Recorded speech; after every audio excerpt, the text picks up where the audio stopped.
황성중. 네, 안녕하세요. 반갑습니다. 불자님들 한 달 동안 잘 지내셨습니까? 예. 어제까지 비가 조금 와서 조금 우울하셨죠? 근데 오늘 날씨가 이렇게 우리 초하루 법회 맞아서 화창하니까 또 마음도 화창하시죠? 예. 우리는 날씨의 영향을 많이 받는 것 같습니다. 오늘 우리 초하루 맞아서 부처님 교화하신 이야기, 오늘 주제가 뭔가요? 예, 아무리 나눠 가져도 부족하지 않는 법이라는 주제로 말씀을 드리겠습니다. 아무리 나눠 가져도 부족하지 않는 법이 뭘까요? 모르겠어요?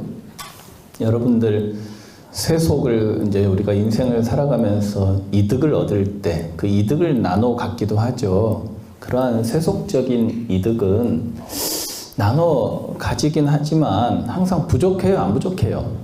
부족함을 느끼죠? 근데 아무리 나눠 가져도 부족하지 않는 법이 있다는 거예요. 그게 뭘까요? 오늘 이제 그 말씀을 드릴까 하는데, 오늘 이야기의 주인공은 수다따 장자라는 분이에요. 너무 유명한 이야기고 또 여러 번 여러분들께 말씀드린 이야기지만 그래도 오늘 이렇게 초하루 맞아서 듣지 못한 분들 위해서 또 한번 수다따 장자 이야기를 드릴까 합니다. 여러분들 수다따 장자 하면 어떤 절이 생각납니까? 생각이 안 납니까? 예.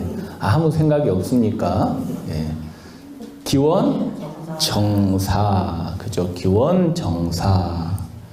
이 기원정사는 부처님께서 45년간 교화 활동을 하시면서 가장 많이 머무셨던 절이에요. 그래서 기원정사는 어디에 있습니까? 사위성에 있어요. 코살라국의 사위성에 있다. 수다따 장자라는 분은 이 기원정사를 부처님께 보시하신 거사님이에요. 장자. 그러니까 이제 평민 계급이지만 이제 돈을 많이 벌어서 이 재벌이 된 그런 이제 바이샤 계급의 거부 일반 이 거사님을 우리가 장자라고 부릅니다. 장자. 이 이제 수다따 장자는 바로 이런 이 사위성에서 가장 돈이 많은 그런 재벌 장자였어요. 근데 이분은 어렸을 때 이름이 수다따였고 나이가 들면서는 어떤 이름으로 많이 불렸느냐? 아난드 핀디카라는 이름으로 많이 불렸다는 거야. 아난드 핀디카. 아난드 핀디카. 사람들이 그렇게 불렀어요. 이 뜻이 뭐냐면 자선사업가란 뜻이에요. 자선사업가. 여러분들 자선사업이 뭔지 아시죠?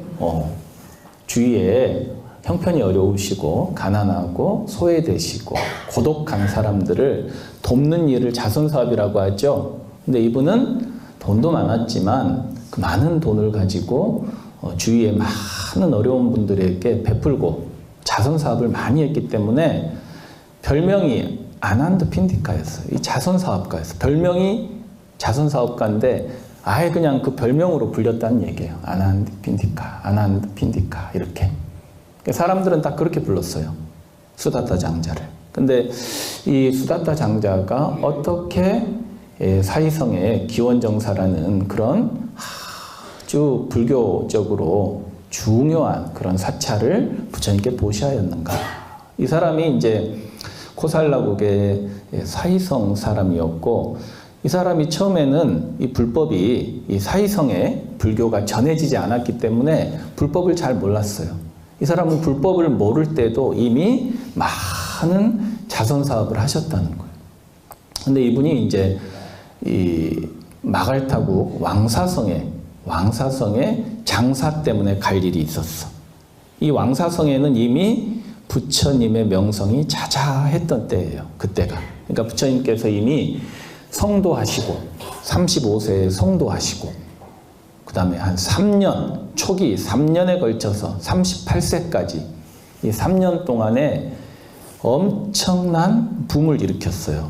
부처님께서 이 마갈타국 왕사성에 이 마갈타국의 국왕인 빈비사라 왕도 불교 신자로 이렇게 개종케 하시고 마갈타국의 많은 사람들에게 불교를 전했습니다. 그래서 이제 이미 우리가 여러분들 이름 한번 다 들어봤음직한 부처님의 제자들 있죠. 사리불존자, 목련존자, 마하가섭존자 이런 분들이 다 이제 부처님의 제자로 입문하시고 1200명의 이제 출가한 제자들을 다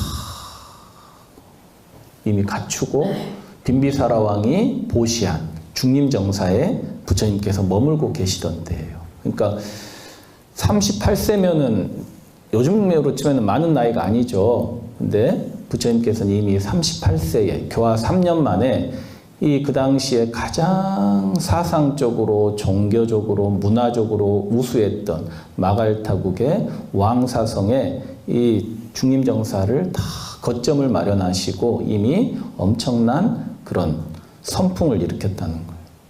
그래 이제 수다타 장자가 이제 장사를 하러 마갈타국의 왕사성에 왔는데 이 수다타 장자는 항상 이 왕사성에 장사하러 오면 머무르는 집이 있었어. 아주 제일 친했던 친구가 이 왕사성에 살았어. 이 장자는 이름이 위살라 장자예요. 위살라. 위살라. 친구가 위살라야. 근데 이 두 사람은 친구로서도 절친했지만 이 둘이가 겹사돈이었어. 겹사돈. 겹사돈이 뭔지 아시죠? 그러니까 위살라 장자의 여동생이 수다타 장자의 부인이에요. 그리고 수다타 장자의 여동생이 위살라 장자의 부인이야. 그러니까 서로 처남 매부지간인 거야. 그러면서도 둘이 아주 절친했어요. 그래서 이제 장사를 하러 오면 항상 이 이제 위살라 장자 친구 집에 머물렀는데 그날도 이제 딱 친구 집에 도착했어. 여동생 집에 도착해가지고 친구가 있나 이러고 살펴보는데 집안이 그냥 정신이 하나도 없이 분주한 거예요.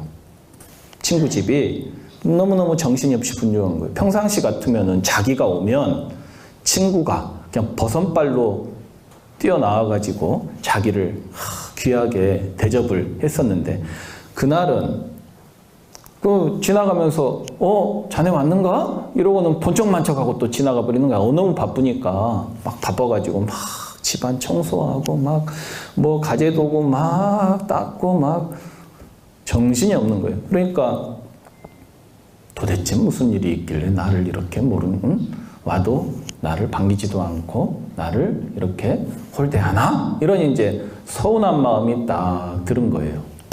수다타 장자가. 그래가지고 그래도 방에 가서 가만히 기다리고 있는데 한참 후에 자기 친구가 막 자기 방으로 뛰어오는 거예요. 친구 미안하네.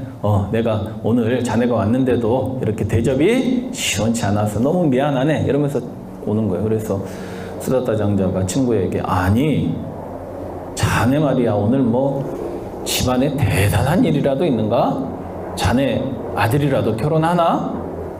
자네 딸이라도 시집 보내는가? 아니, 내가 왔는데도 이렇게 번쩍만쩍 하다니 무슨 일 있나? 이랬더니 아유 말 말게 내가 애들 결혼시키는 걸로 자네를 서운하게 하겠는가? 그것 가지고 내가 자네를 서운하게 하겠는가? 사실은 우리 집에 내일 부처님과 제자들이 공양하러 오신다네. 그래서 내가 부처님 맞으려고 그 제자들 맞으려고 이렇게 준비한다고 내가 경황이 하나도 없었네. 그랬다. 위살라 장자는 또 어떤 분인가 하면은 부처님께서 이제 빈비사라 왕을 교화하시고 빈비사라 왕이 부처님을 위해서 중림정사를 지어주셨죠. 왕사성에 불교 최초의 사원 중림정사라는 큰 절을 지어주셨어. 근데 부처님께서 중림정사를 짓기 전에 제자들하고 머물 공간이 필요했겠죠. 이 머물 공간, 그 예비 사찰, 임시 사찰을 지어주신 분이 바로 위살라 장자였어요. 그래서 위살라 장자는 애시당초 처음부터 이 부처님께 귀의가 되신 분이에요. 그래 이제 그날도 이제 위살라 장자가 어때요? 우리 부처님 오시니까 이제 내가 부처님 맞을 준비한다고 정신이 없었네. 정말 미안하네. 그러니까 이제 수다타 장자가 아니 부처님이라고? 부처님이 누구야? 왜냐하면 사위성에는 아직 불법이 전해지기 전이니까 수다타 장자는 부처님이 누군지 몰랐다는 거예요. 그러니까 이제 이 위살라 장자가 어때요? 친구가 부처님에 대해서 설명을 해주는 거야.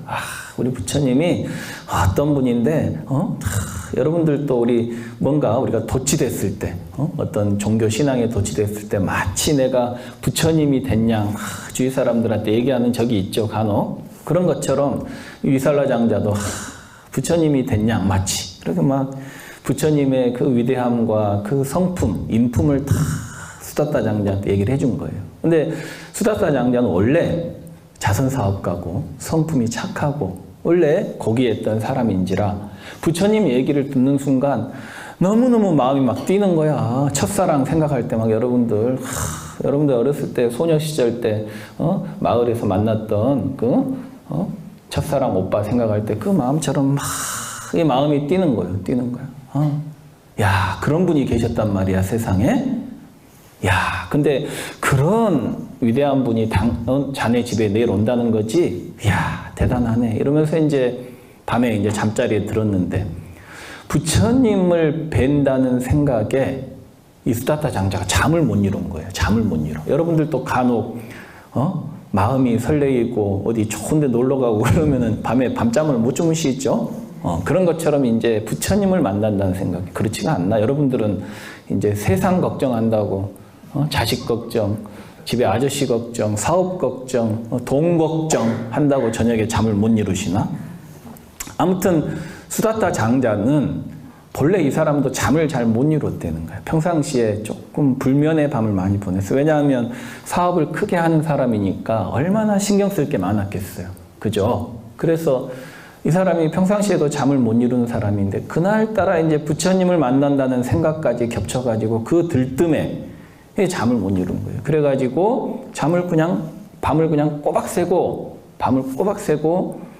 새벽 2시, 3시쯤 됐나 도저히 잠을 잘 수가 없는 거예요. 그래서 일어나서 야, 새벽 산책이라도 가야 되겠다. 이래가지고 이제 산책을 나선 거예요. 근데 마침 중림정사 쪽으로 부처님 계시는 중림정사 쪽으로 산책을 가게 된 거예요. 그래 중림정사 쪽에 이르렀는데 한 나무 밑에 뭐가 빛이 환하게 빛나는 거야. 새벽녘인데 그래서 웬일인고 봤더니 누군가 앉아 계시는 거예요.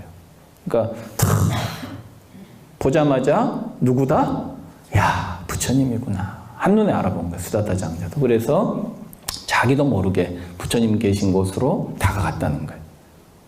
그러니까 부처님께서 수다타 장자가 가까이 오시자 수다타 장자여, 내가 그대를 기다리고 있었습니다. 어서 오십시오. 그러셨다는 거예요. 그러니까 부처님께서 내가 그대를 기다리고 있었습니다. 어서 오십시오. 이렇게 얘기했던 사람이 거의 없어요.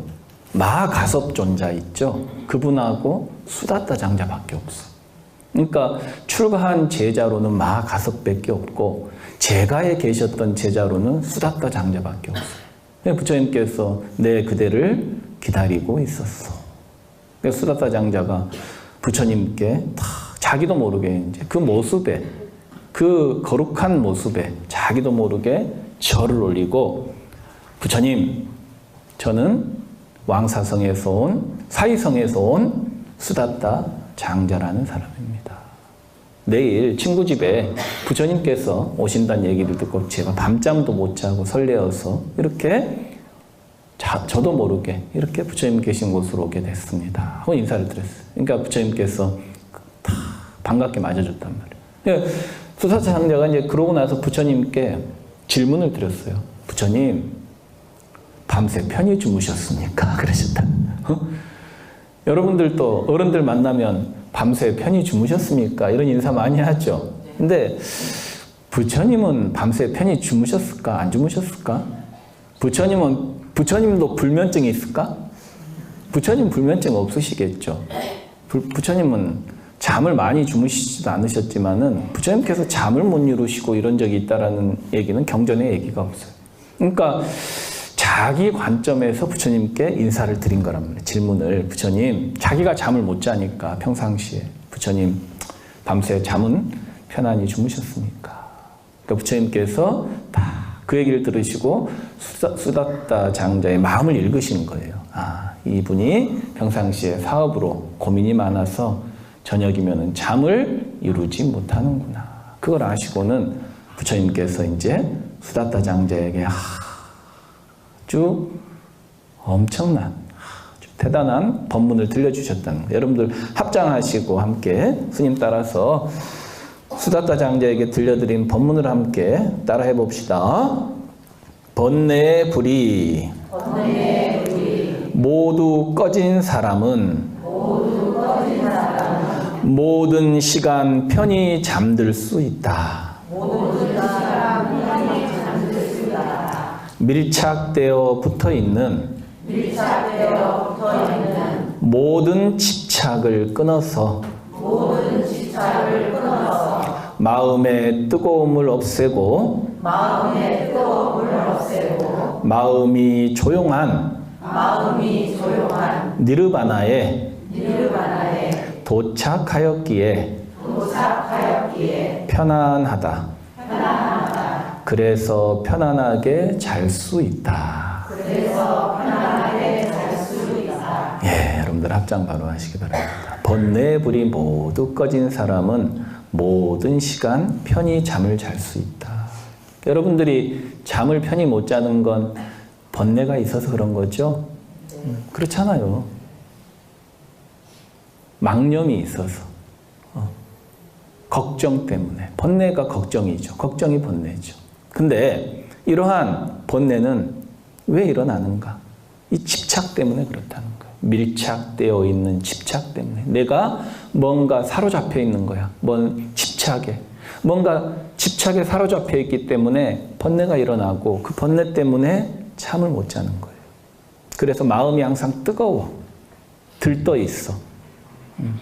그래서 이 마음이 조용한 그런 열반에 도착한 사람은 마음이 편안하고 그래서 편안하게 잘 수 있다는 거예요. 그러니까 우리한테는 별 감흥을 안 주는 이 부처님의 설법이 수다타 장자에게는 엄청난 감동을 줬나 봐요. 왜냐하면 자기가 평상시에 잠을 못 이루고 그랬던 사람이기에 부처님께서 그걸 간파하시고 이렇게 잠을 편히 잘 수 있는 법문을 해주신 거예요. 그러니까 수다타 장자가 부처님 법문을 듣고 부처님, 저는 부처님의 제자가 되겠습니다. 이러고는 간청을 하고 그러고 나서 부처님, 제가 소원이 있습니다. 제가 사는 사위성에는 불법이 없습니다. 불법이 전해지지 않았습니다. 그래서 사위성 사람들은 이 좋은 법을, 이 기쁘고 아름다운 법을 모르고 살아갑니다. 부처님께서 오셔서 사위성에 오셔서 이 불법을, 진리의 말씀을 우리 사위성 사람들에게도 전해 주십시오. 이렇게 부탁을 드렸다. 그러니까 법을 들은 기쁨이 컸죠. 그 기쁨을 나누고자 했죠. 그 나눔에 있어서, 나누고자 하는 마음에 있어서는 아무리 나눠도 부족함이 없는 거예요. 여러분들 생각해 보십시오. 내가 부처님께 기도해서 내가 복 받았어. 기도 열심히 해서 내 기도해서 내 복 받았어. 그러면은 내 복을 다른 사람들한테 줄 사람이 있을까? 내가 복 받은 거, 내가 갚이 받은 거 너 가져라! 이러면서 줄 사람 잘 없을 거야. 복 받으려고 기도하는 건 남을 주기가 힘들어요. 근데 부처님의 가르침을 듣고 깨달음을 얻어서, 기쁨을 얻어서 마음의 어리석음을 깨치고 기쁨을 얻었단 말이에요. 내가 왜 괴롭게 살았는지, 내 어리석음 때문에 괴롭게 살았구나. 이걸 깨치고 그 기쁨에 이 법을 주위 사람들에게도 전해야 되겠다라고 생각을 가졌던 그 마음에 있어서는 아무리 나눠도 부족함이 없는 거예요. 많은 사람한테 전하고 싶은 거예요. 그래서 수다타 장자는 부처님을 초청했죠. 부처님, 제가 먼저 가서 절을 지어 놓겠습니다. 그랬더니 부처님과 제자들이 법을 전하려면 어때요? 절을 지어야 되겠죠. 그래서 거처할 장소가 있어야 되잖아요. 부처님이 뭐 길거리에서 잘 수는 없잖아. 그래서 이 사람은 돈이 많은 사람이라 가면서 부처님께서 왕사성에서 사위성까지 거의 한 2,000, 3,000km 됩니다. 2,000km 정도 되는데 그 먼 거리를 오실 때 중간중간 쉴 수 있게 사찰을 45개를 만들었다는 거예요.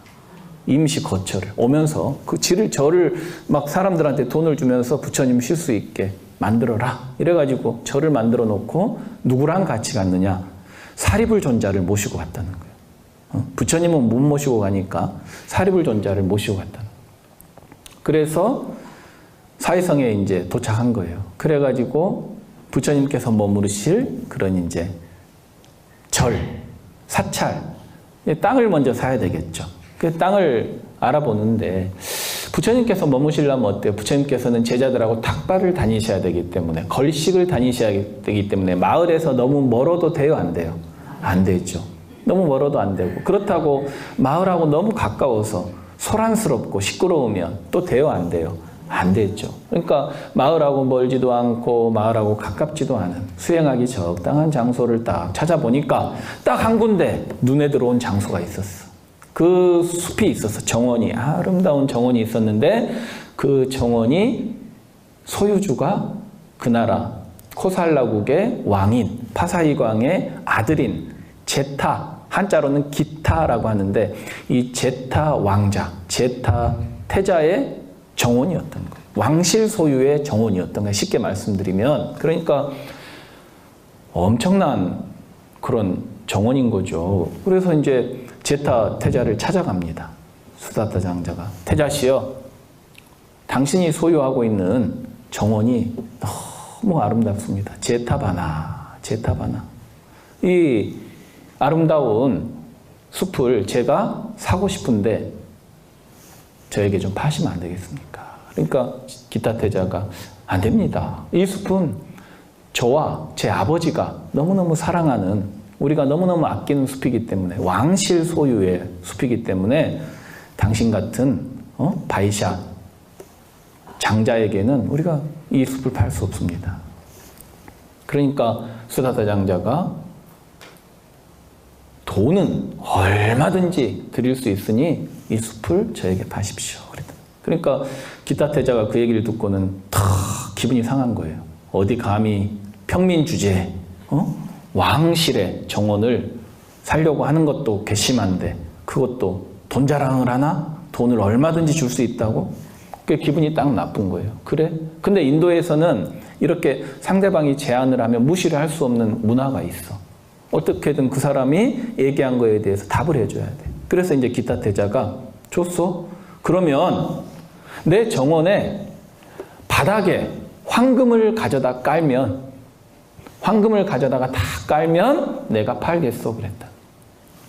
근데 여러분들 그 엄청난 수십만 평, 100만 평 가량 되는 그 엄청난 여의도만한 그런 크기죠. 실제로 가보면 그만큼은 안 되나? 아무튼 뭐 엄청나게 큽니다. 기원정사가 걸어 다니는데 그때까지 갔다 오지도 못해요. 시간이 없어가지고. 그 엄청난 규모의 땅에다가 여러분들 황금을 깐다고 생각해봐. 황금이 얼마나 들어갈까?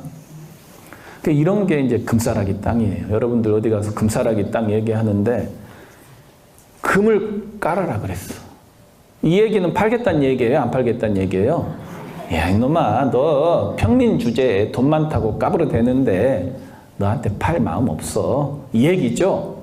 그리고는 잊어버렸어. 기타 태자는. 당연히 이 사람이 포기하겠거니 하고. 근데 그 다음 날부터 수다타 장자가 수레를 끌고 오는 거야. 수레에다가 금을 담아가지고 순금을 담아가지고 그 다음 날부터 깔기 시작하는 거야. 진짜로. 계속 까는 거야. 집에 있는 재산을 다 금으로 바꿔가지고 깔았대는 거야. 나중에 부족한 거야. 그러니까 이제 또 이 장사꾼이니까 대출을 받은 거지. 대출을 받아가지고 또 까는 거야. 요즘식으로 지금 대출을 받은 거야. 그러니까 그 소문이 태자의 귀에 들린 거예요. 야, 태자님 진짜로 금을 깔고 있는데요. 그러니까 부처님 관련된 유적지에 그런 대표적인 조각상들 중에 기원정사, 이 사위성의 사위성을 상징하는 조각상으로 가장 많이 조각되어 있는 게 이 어떤 사람이 수레 끌고 와가지고 바닥에다가 금을 까는 그 조각상이 가장 많거든요. 바로 이 수다타 장자의 기원정사 이야기를 조각상으로 만든 거예요. 그래서 그때부터 이제 깔기 시작하는데 기타태자가 그 얘기를 듣고 놀란 거예요. 도대체 저 사람이 장사꾼 주제에 도대체 무슨 마음으로 저걸 하냐 이 말이에요. 그래서 불렀어요.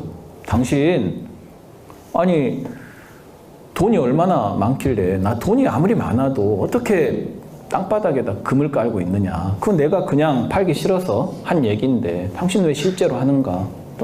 도대체 이유가 뭐냐 이 말이에요. 당신이 이렇게 나의 정원을 그렇게 간절하게 살려고 하는 이유가 뭐냐. 그랬더니 부처님과 그 제자들이 머무르실 사원을 건립하기 위해서 그렇다는 거예요. 그러니까 기타태자가 또 놀란 거예요. 아니 장사꾼이 돈 버는 장사꾼이 계산 속에 있어서 예를 들어서 뭐 땅 밑에 금광이 나왔다든지 뭐 자기한테 이득이 될 일이 있어서 당연히 그걸 살려고 했을 거라고 짐작했는데 아니 부처님과 제자들 성인이 머무를 수 있는 그런 절을 만들기 위해서 한다? 야, 기타태자도 물어본 거예요. 도대체 그 부처님이란 분이 얼마나 대단한 성인이시길래 절을 지으려고 하시오? 하니까 이제 수다타 장자가 자기가 경험했던, 자기가 만났던 부처님에 대한 이야기를 다 말씀드린 거예요. 그러니까 기타태자가 그 얘기를 듣고 아니 그렇게 훌륭하신 분이면 나도 복을 좀 짓고 싶소 그랬다는 거예요. 복을 받고 싶으니까. 아무리 왕자라고 해도 복 안 받고 싶겠어? 여러분들 부자는 복 안 받고 싶어 할까? 전혀 아니죠. 복 받고 싶어 하는 마음은 돈이 많으나 적으나 명예가 있으나 없으나 지위가 있으나 없으나 똑같습니다. 오히려 부자가 더 오네, 더 바래. 부자들이 작은 돈을 더 아끼고. 그래서 예수님께서 뭐라 했습니까? 부자가 천국 가기가 낙타가 뭐라 해요? 바늘구멍 통과하기 때문에. 그만큼 힘들다. 근데 수다타 장자는 그렇게 많은 보시를 하고 했기 때문에 그 이후로도 사업이 쇠퇴한 적이 없어요. 아주 번창함이 대단했다. 그렇게 해서 기타태자도 어때요? 야, 나도 사찰 짓는데 일조하고 싶다. 땅은 네가 당신이 보시했으니 나는 절을 지을 제목, 재료, 나무라든지 벽돌이라든지 일체를 내가 보시하겠다. 또 파사이광도 그 소식을 듣고 나도 복을 받고 싶은데 왕이 그 복 많은 왕도 야 나도 끼워줘. 이래가지고 파사이광도 건물 한 채를 지었다는 거예요. 그래가지고 이제 기원정사가 생겼다는. 그러니까 이 수다타 장자는 쉽게 말씀드리면은 돈을 버는 사업가예요. 입속을 따져가지고 계산을 해서 세속적인 그런 사업을 해서 돈을 버는 사업가인데 그 사람은 또 많은 사람들에게 자선 사업을 했던 사람이라고 했죠. 굶주리는 사람한테 치료받지 못하는 사람, 고독한 사람들한테 어때요? 많은 것들, 음식도 베풀고 재물도 베풀었던 사람인데 그것보다도 어리석은 사람들을 깨닫게 하는 어리석은 사람들을 깨닫게 하는 법을 전하는 데 있어서 보시하는 것이 최고의 보시다라는 것을 알았기 때문에 그죠? 어리석은 사람들을 깨닫게 하는 어리석은 사람들을 깨닫게 하려면 밥을 줘야 돼? 법을 줘야 돼? 밥 줘야 돼요? 법을 줘야지. 진리의 말씀을 전해야죠. 어리석은 사람들에게 법을 전해서 깨닫게 하는 것이 최고의 보시구나 라는 것을 명확히 그분은 아셨기 때문에 어때요? 그런 실천이 있었다는 거예요. 그래서 이 수다타 장자는 어때요? 그 이후로도 이제 부처님께서 사위성에서 기원정사를 거점에 두고 불교를 교화하실 때 가장 큰 부처님의 후원자로서 역할을 잘 하셨고 부처님께서 심각한 위기, 심각한 모함에 빠지셨을 때 가장 먼저 앞장서서 부처님을 구하셨던 분이 이 수다타 장자예요. 부처님께서 너무나 선풍적으로 엄청난 교세 확장을 했단 말이에요. 그러니까 그 당시에 신흥 종교 중에 불교를 가장 경계했던 종교가 자이나교라고 하는 사람들이에요. 자이나교는 빨가벗고 다니는 스님들이 있죠. 인도에 가면 지금도 있어요. 빨개 벗고 다녀. 법문할 때도 빨가벗고 해. 볼만하겠죠? 이 사람들은 나체로 수행해, 나체로. 근데 부처님 당시에 새롭게 일어난 종교 중에 불교하고 가장 많이 경쟁하고 불교를 가장 많이 모함했던 게 이 자인화교예요. 자인화교에서 숱하게 부처님을 많이 모함을 해요. 엄청나게 많은 모함과 갈등과 근데 심지어는 어떤 경우가 있었느냐? 부처님에게 심각한 타격을 가하기 위해서 아름다운 자신들의 신자 중에 아름다운 기생이 한 명이 있었어요. 이름이 순달이라는 기생이 있었어요. 이 기생을 갖다가 부처님 계시는 기원정사에 계속 들여보내는 거예요. 아침에 들어갔다가 저녁에 나오게끔, 아침에 들어갔다가 법문 듣고 저녁에 나오게끔. 그렇게 하고 나서 사람을, 그는 그 마을의 건달들을 사가지고 이 순다리를 죽여버려요. 여자를 죽여가지고 기원정사에서 이 꽃공양 올리고 나서 꽃을 버리는 휴지통이 있어. 꽃을 버리는 장소가 있는데, 쓰레기장이 있는데 거기다가 그 여인을 파묻어 놓은 거예요. 그래 놓고는 이 왕에게 가서, 관리들한테 가서, 관청에 가서 우리 신자 중에 순달이라는 여인이 사라졌다는 실종 신고를 한 거예요. 그러고 나서 그 여인이 요즘에 저 붓다가 있는 기원정사에 계속 드나들었다. 저기를 한번 검사해봐라. 그래가지고 가서 기원정사를 살펴보니 기원정사 안에 그 여인의, 순다리 여인의 시신이 나온 거예요. 그러니까 빼도 박도 못하는 증거가 나왔죠. 그래 놓고는 저 붓다와 제자들이 여인을 탐하고 그 사실을 숨기기 위해서 여인을 죽여가지고 파묻어 버렸다. 이렇게 이제 얘기를 한 거란 말이에요. 근데 그 전에 많은 모함이 있었고 그 모함들이 다 밝혀졌지만 이 모함은 엄청나게 사람들이 믿어버렸다는 거예요. 왜냐하면 빼도 박지도 못할 증거가 있죠. 여인의 시체가 기원정사 안에서 나왔으니까. 그러니까 사람들이, 사이성의 사람들이 부처님과 제자들한테 걸식을 안 해주는 거야. 밥을 안 주는 거예요. 밥을 안 준다는 거, 불자들이 밥을 안 준다는 것은 이제 우리는 불교 신자 하기 싫습니다, 이 얘기죠. 그러니까 제자들도 너무너무 이제 당황스러운 거예요. 이거 어떻게 해야 되는가? 부처님께 말씀드렸더니 부처님께서 열에는 항상 바른 법을 설하니라. 일주일만 있으면 이 사건들은 조용해질 테니 너희들은 묵묵히 다만 너희들이 할 일을 행하라. 이렇게 말씀을 하셨다는 거예요. 근데 이 부처님께서 엄청난 모함을 받으셨을 때 해결한 사람이 누구였냐? 바로 수다타 장자였어요. 수다타 장자와 위사카 부인이라는 그 불자, 아주 대단한 불자 있죠. 그분도 이제 녹자모 강당이라는 절을 부처님께 보시하신 분인데 이 수다타 장자와 위사카 부인이 부처님의 모함을 밝히기 위해서 사람들을 많이 사가지고 곳곳에다가 다 심어놨어. 근데 이 순달이라는 여인을 죽였던, 돈을 받고 자인화교 종교인들한테 돈을 받고 순다리를 죽였던 건달들이 술집에서 술을 먹고 만취해가지고 자신들이 행했던 소행을 지들이 얘기를 한 거야. 우리가 막 술을 먹고 취해가지고 우리가 그 말이야, 그 순달이라는 여인을 우리가 죽여가지고 기원정사에 붓다를 모함하기 위해서 우리가 거기다 파묻어 버렸어. 이 얘기를 실토를 한 거야, 술 먹고. 근데 마침 수다타 장자가 심어놨던 그런 사람이 그 얘기를 듣고 관청에 알리게 됩니다. 그렇게 해서 이제 일주일 만에 정말로 부처님의 모함이 풀리게 됐다는 거예요. 이렇게 수다타 장자는 부처님께서 위기에 처하실 때도 맨 앞장서서 출가한 제자들도 어떻게 하지 못했는데 부처님을 살리셨다는 거예요. 모함에서 구출하. 그러니까 어떻게 제가자라고 해서 우리가 절집안에서 2등 국민이라고 할 수 있겠어요, 여러분들? 1등은 스님들이고 2등 국민은 불자들인가? 그게 아니죠.